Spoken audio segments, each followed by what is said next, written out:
ରୁଟି ବେଲା ହେଇଯାଇଛି ଫୁଲିବ କେମିତି ଦେଖ। ମିସ୍ତ୍ରୀ ବାଜନ ବାବାଜୀ ସବୁ ଡାକନ୍ତି ତାକୁ ସର୍ଟ ନେବାରେ। ସକାଳେ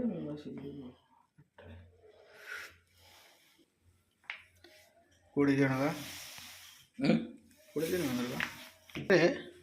ଆଡଜଷ୍ଟ କରି ଫୁଲିଲା ଦେଖ।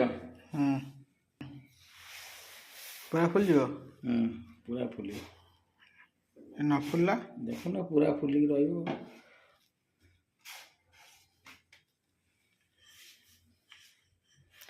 କର ସବୁ କଞ୍ଚା ରହିଲା। କାହିଁ କର କଞ୍ଚା ରହିବ? ଫୁଲିଲେ ଆଉ ତ କଞ୍ଚା କରିବ। ଏ କର କଞ୍ଚା ରହୁଛି ଦେଖୁନୁ। କାହିଁକି ମଝି କଞ୍ଚା ଅଛି। କଞ୍ଚା ନା କଞ୍ଚା ନୁହଁ। କାଲି ରୁଟି ଖାଇବୁ ଦେଖିବୁ କଞ୍ଚା ଥିବ ଦେଖିବୁ। କାଲି ରୁଟି ଜାଣି ଖାଇବୁ ଦେଖିବୁ କଞ୍ଚା ଥିବ କହିବୁ କୋଉଠି କଞ୍ଚା ପୁରା। ଆଉ କଞ୍ଚା ଅଛି ଫୁଲିକିରି ଇଏ ହେଇଗଲାଣି। ଆଉ କାହାକୁ ଖାଇବ ଯିଏ କହିବ ପୁରା ନରମ।